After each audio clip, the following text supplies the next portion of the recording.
My name is David Clark, and I'm a lecturer at the University of Roehampton. Many of you will have known our undergraduate program as Ministerial Theology. In the autumn of 2022, however, we will be operating under a new name, Theology, Mission, and Practice. Under our new title, we will be making strategic changes to the content and structure of our program. Our goals are to improve the quality and depth of learning among our students, to better equip our graduates for effective fulfillment of their vocation, and to make our program more accessible to people here in the UK and around the world. The purpose of this short video is to look briefly at some major trends here in the United Kingdom and around the world, to explain how our program is positioning itself to strengthen and equip the church for sustained growth, and to invite you as our current students and alumni to help us build toward our future. We'll begin with a short look at some global and national trends taking place within the church. We note in this graphic that in the year 1900, almost 70% of the world's Christians were living in Europe. But by the year 2100, this figure will have declined to less than 10%. If we look at Africa, which is represented by the red line, we see that in the year 1900, it was just a small percentage of the world's Christians living on this continent, but that by the year 2100, over half of all the world's Christians will be living on the African continent. Looking at some statistics here in the UK, we note in this graphic that between the years 2001 and 2011, most religious groups in the United Kingdom grew. Among those who identified themselves as Christians, however, there was a notable decline. In 2001, the figure was 37.3 million. In 2011, it was 33.2 million. This means that over a 10-year period, the number of people claiming to be Christians dropped by around 4 million. This change was most notable among the white population, where the number of people identifying themselves as Christians fell from 35.9 million to 30.8 million, which represents a decline of 14.3%. But among other segments of the population, there was significant growth. We note that the population of Caribbean Christians grew from 415,000 to 441,000, which represents 6.2% growth. African Christians grew from 330,000 to 691,000, which is 110% growth. Asian Christians grew at a rate of almost 400%. So there are important lessons that can be learned from this data. First of all, we note that Christianity's global center of gravity has shifted from the north to the south. Africa is a particularly strategic region for the future of the Christian church. And here in the United Kingdom, the Caribbean, Asian, and African diasporic communities are where most of the growth is happening. So let's talk about strategic approaches to theological education. Even though Christianity in the United Kingdom is in an overall state of decline, there remain here many elements of this land's historic identification with the Christian faith. The UK is home to some of the world's best universities, and with this, Great Britain remains one of the best places in the world for theological education. I would describe the situation in the following way. This is a nation with strong historic ties to the church. Great Britain has established some of the world's best programs for theological education. As some of the sectors of the church in the United Kingdom are in decline, there is diminishing interest, particularly among the white population, in theological and religious studies. This is reflected in a recent publication by the British Academy, which notes that between 2012 and 2017, enrollment in undergraduate theology programs across the UK dropped by 31%. The obvious conclusion is this: to remain viable, and more importantly, to remain strategic, theological education programs in the United Kingdom must turn their attention to the communities where the church is growing. On a global basis, this means strengthening our ties with the church in the global south, particularly in Africa, and giving special attention here in the United Kingdom to the Caribbean and African diaspora communities where the church is continuing to grow. There are numerous beneficial outcomes to this strategy. First, as more and more minority ethnic individuals participate in higher education, the face of theological education in the UK will change. We will see more women and people of color leading the way in theological education, teaching in the universities, writing books and journal articles. The academic community will better reflect the church community that we are called to serve.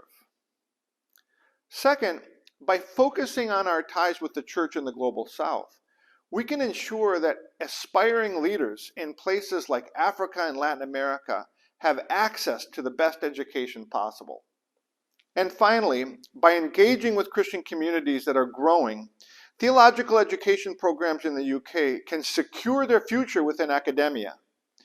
In recent years, many theological colleges and university programs have closed their doors or downsized. Now more than ever before, universities and theological colleges need to focus on serving the needs of the UK churches that are really growing. In this light, it is not difficult to see why the theological programs at Roehampton have been so successful. Of the 561 students who have enrolled in the ministerial theology program over the years, only 4% have identified as white. Among the other 96%, the largest segment among these are Black Africans, who represent 77% of the total. Since 2007, the University of Roehampton's theology programs have seen more Black graduates than any other university in the UK. Also, we've had a strong strategic focus on training adult leaders. 88% of our students have been over the age of 30, 65% have been over the age of 40. And we have become an important center of study on topics that are highly relevant to Black majority churches, such as African Pentecostalism and reverse mission in the UK. And yet, in spite of all these positive developments, there are some clouds on the horizon. We note in this graphic that from 2007 to 2012, we saw consistent growth, but from 2013 onward, we've been in a pattern of decline, and this has been exacerbated by the global pandemic.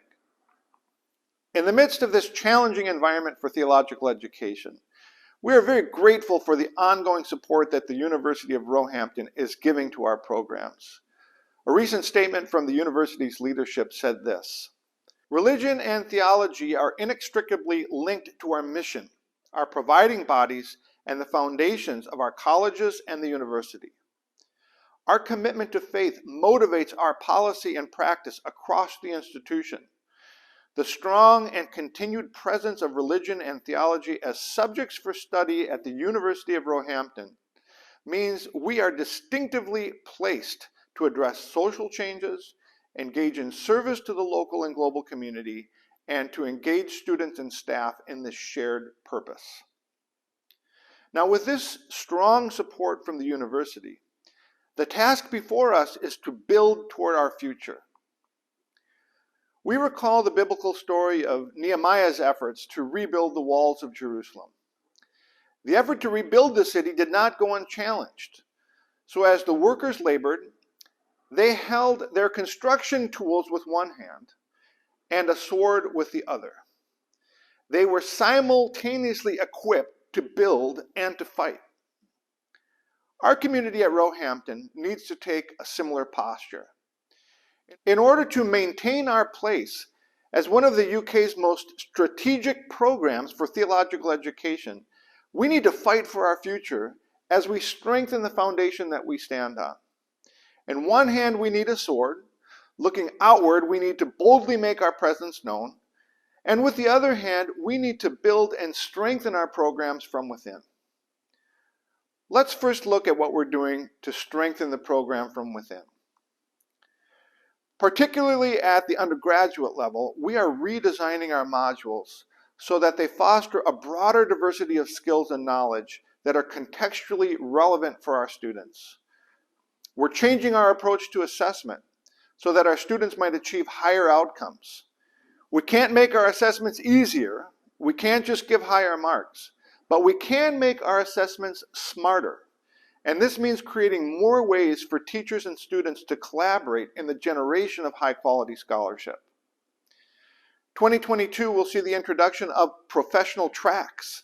Students will have the opportunity to engage in various vocational areas of focus. Options will include Christian education, chaplaincy, pastoral ministry, and missional leadership. And finally, starting in 2022, we will be offering more award options and more accessible pathways. We're introducing the opportunity to earn a higher education certificate in biblical studies and theology. This course can be completed in 1 year of full-time study and is offered in conjunction with our traditional courses so that students who finish the award and want to continue with their studies can seamlessly transition into the FDA BTH program. Second, all of our programs, the Certificate of Higher Education, the FDA, the BTH, can now be taken part-time online. What this means is that people in the UK who live far away from London, or people in France, or people in Nigeria and Ghana, can now study with us. For those who choose this option, coming to campus or coming to the UK will no longer be required. So as you can see, we're doing everything we can to make our theology, mission, and practice course more effective, more relevant, and more accessible. In the midst of the many challenges that face theological education in the UK, now more than ever before, we need to give priority to recruiting and marketing. You will have noted in this presentation that we've talked a lot about Black majority churches and the very special partnership that has existed between these communities and Roehampton. We've made it very clear that we will be working hard to serve the Black church in the UK in every way we can. And we've also talked about strengthening our ties with the church in the Global South. I want to be clear, however, that we will continue to make every effort to draw in women and men from all of the different ethnic groups and communities in this land. Our conviction is that ethnic diversity will enhance our educational experience. This is a place where we share experiences, collaborate, and learn from one another. So it is a matter of concern to us that in our undergraduate program, white majority churches have been underrepresented. And as we move forward, we will be working very hard to make this program both known and attractive to all of the diverse Christian communities in the UK. Now let's talk about how you can help. Ministerial theology grew over the years because our students helped spread the word. And now, more than ever before, we need your help in getting the message out. Specifically, if you're a student and you know of someone here in London or in Manchester or in France or in Nigeria who might benefit from our course, please send them our way. If you're a pastor or a leader in your church, think about the leaders that you're training. Could they benefit from a degree in theology, mission, and practice? And if they've already completed their undergraduate studies, perhaps they might want to think about a master's or a professional doctorate. If you're part of a pastor's or a leader's network here in London, we would love to deploy our staff to speak at these gatherings. We can lecture in our areas of expertise, we can preach, some better than others, and we can all share information about the university. We believe that the Theology, Mission, and Practice program at Roehampton has the potential to play a strategic role in the advance of the kingdom, here in the UK and around the world. We look forward to partnering with you, our students and alumni, in the fulfillment of this vision.